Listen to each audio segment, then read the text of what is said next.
Assalamualaikum warahmatullahi wabarakatuh. Yang terhormat dosen penguji UKIN, perkenalkan saya Sangkot Hayati Nasution SPDI, guru pendidikan agama Islam di SMP Negeri 1 Puncak Sorik Marapi, Kabupaten Mandailing Natal, sekaligus sebagai mahasiswi PPG dalam jabatan tahun 2023 Program Studi Pendidikan Agama Islam di LPTK UIN Syahada Padang Sidimpuan. Saya akan melaksanakan uji kinerja di SMP Negeri 1 Puncak Sorik Marapi. Berikut video praktek pembelajaran saya. Assalamualaikum warahmatullahi wabarakatuh. Waalaikumsalam warahmatullahi wabarakatuh. Gimana kabarnya? Sehat, Bu. Sehat? Sehat, Bu. Semangat? Semangat, Bu. Ya, alhamdulillah. Kita bertemu kembali dengan mata pelajaran pendidikan agama Islam pada materi memahami isi kandungan surah An-Nisa ayat 59 dan Quran surah An-Nahl ayat 64. Namun sebelumnya kita berdoa terlebih dahulu ya. Silakan ketua kelas pimpin doanya. Sebelum memulai pelajaran ini, mari kita berdoa terlebih dahulu. Berdoa dimulai. Bismillahirrahmanirrahim. Raditu billahi rabba wa bil islami dina wa bi Muhammadin nabiyyan wa rasulah. Rabbi zidni ilman nafi'an warzuqni fahman wasi'an bi rahmatika ya arhamar rahimin. Pelajaran kita diberkati oleh Allah Subhanahu wa taala. Nah, sebelum kita lanjutkan, Ibu absen dulu ya.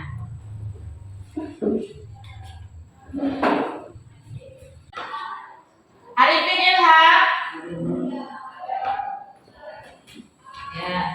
Aulia Rahman. Aflah Wahidah. Ya. Berarti hari ini hadir semua, ya? Nggak ada yang absen. Nah, Ibu periksa kesiapan belajarnya dulu. Udah rapi semua pakaiannya? Tapi yang belum rapi dirapikan. Ya, berarti udah siap kita mau belajar. Sebelum kita lanjut, masih ingat kalian pelajaran kita minggu yang lewat? Masih, Bu. Ya, apa itu?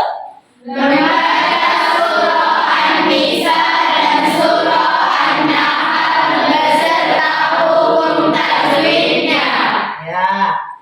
Adapun tujuan pembelajaran kita pada hari ini adalah menjelaskan isi kandungan surah An-Nisa ayat 59 dan Quran surah An-Nahl ayat 64. Namun sebelum kita lanjutkan ini, Ibu kasih motivasi untuk kalian ya. Apa motivasinya? Nah, raihlah ilmu, dan untuk meraih ilmu, belajarlah untuk tenang dan sabar. Walaupun kalian bersusah payah untuk belajar membaca Al-Quran itu ya, membacanya juga terbata-bata, tapi namun kalian tetap semangat dan bersabar. Paham kan? Paham, Bu. Nah, sebelum kita memahami isi kandungan surah An-Nisa dan surah An-Nahl itu, ada baiknya kita paham dulu apa yang dimaksud dengan Al-Quran ya. Ya, kalau kalian mendengarkan kata Al-Quran, apa yang tersirat dalam hati kalian? Siapa yang tahu? Saya, Bu. Oh iya, apa nak? Al-Quran adalah kitab suci bagi Iya, bagus. Yang lain, apa lagi? saya, Bu. Oh iya, apa? Al-Quran adalah kalam Allah SWT. Iya, bagus. Ada lagi pendapat lain? Saya Bu, Ya. Al-Quran adalah pedoman umat Islam Bu. Iya, bagus. Namun pengertian yang kalian, yang Ananda sebutkan tadi itulah pengertian Al-Quran secara umum. Iya, bagus. Namun pada pertemuan ini itulah yang akan kita bahas, yaitu pengertian Al-Quran itu menurut beberapa ahli, ya. Lalu apalagi pengertian isi kandungan surah An-Nisa ayat 59 dan isi kandungan surah An-Nahl ayat 64, ya. Nah, sebelum kita bentuk kelompoknya, biar tambah semangat, kita adakan ice breaking sebentar, ya. Nah, tepuk 2, tepuk 3. Oke, sudah semangat kan? Kembali semangat untuk belajar. Sekarang, karena kita masih model pembelajarannya jigsaw, maka bentuk kelompoknya seperti biasa. Masalah pembagian kelompoknya, kelompok yang sudah kita bagi sebelumnya. Dan silakan dibentuk.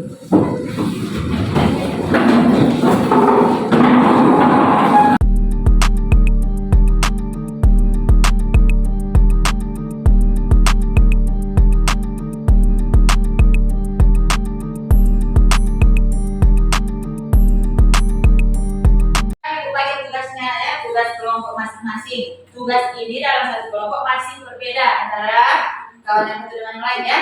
Masih berbeda. Satu pengertian Al-Quran menurut beberapa ahli dan isi kandungan surah An-Nahl dan surah An-Nisa.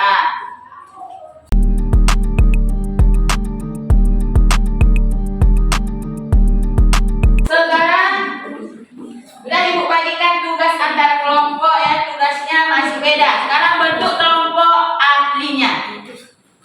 Nah, silakan bentuk kelompok ahlinya. Untuk membahas apa? Tugas yang sama.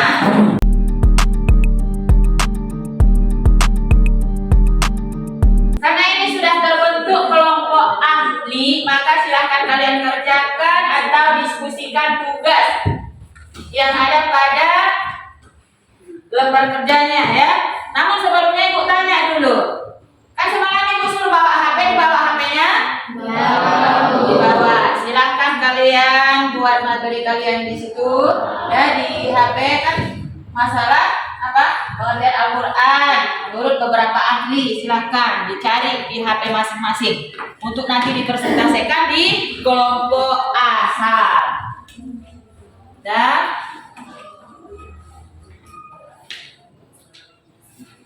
oke.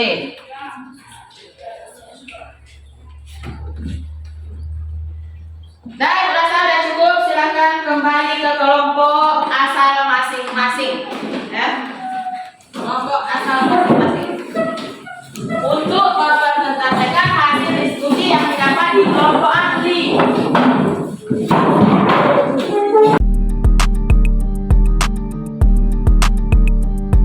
Presentasikan ke kawan-kawanmu di kelompok asalnya, ya. Untuk nanti hasil diskusinya kita presentasikan pada pastinya.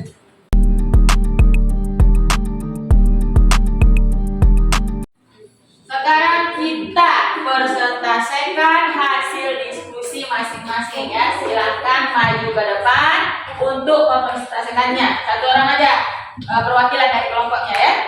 Dan kelompok 1 silakan.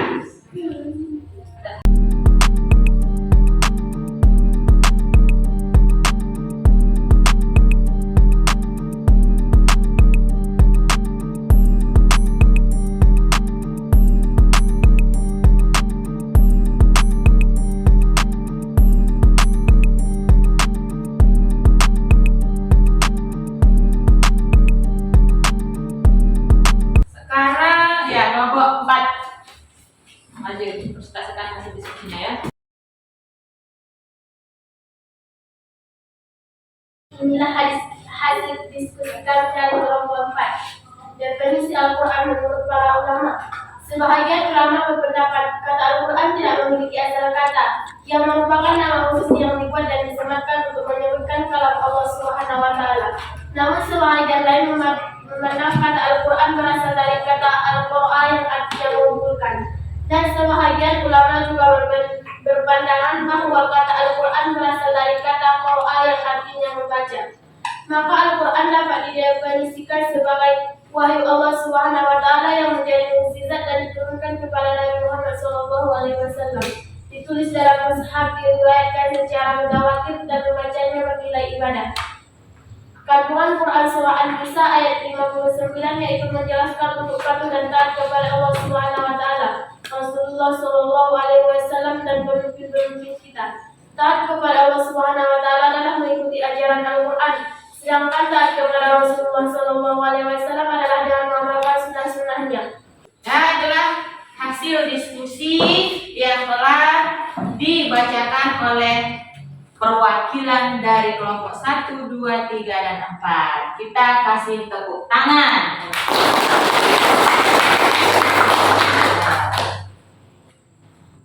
Ya, karena pelajaran kita sudah selesai. Ya, sebelum Ibu tutup, siapa yang bisa membuat kesimpulan dari pelajaran kita ini? Saya, Bu. Ya, silakan Nak buat kesimpulannya. Al-Quran adalah wahyu Allah Subhanahu wa taala yang berbahasa Arab sebagai mukjizat, disampaikan secara mutawatir, tertulis dalam mushaf dan membaca adalah ibadah. Bahwa Quran surah An-Nisa dan Al-Quran surah An-Nahl ayat 64 menjelaskan bahwa Al-Quran dan hadis menjadi sumber ajaran dan pedoman dalam menjalani kehidupan. Itulah dia kesimpulan kita, bahwasanya Quran surah An-Nisa ayat 59 dan Quran surah An-Nahl ayat 64 itu menjelaskan kepada kita bahwasanya Al-Quran dan hadis itu merupakan ajaran dan sumber pedoman dalam menjalani kehidupan. Paham kan? Paham. Ya, paham. Nah, sebelum kita akhiri pelajarannya, kita akan dulu evaluasi ya. Namun sebelumnya kembali ke tempat dulu masing-masing biar dibagikan soalnya.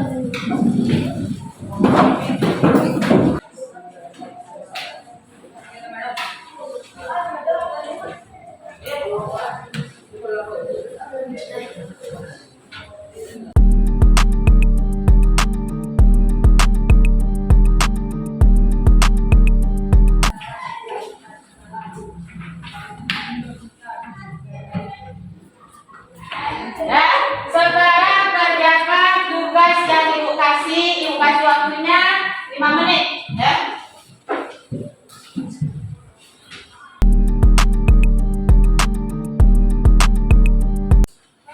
Dah selesai. Sekarang kumpul kembali ke depan kelasnya.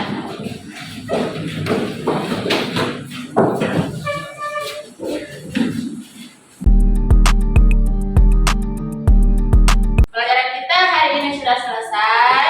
Kita tutup dengan doa ya. Bismillahirrahmanirrahim. Wal asri wa tawassaw bil haqqi wa tawassaw bis sabr. Alhamdulillahirabbil alamin. Sekarang kita tutup pelajaran kita. Assalamualaikum warahmatullahi wabarakatuh. Waalaikumsalam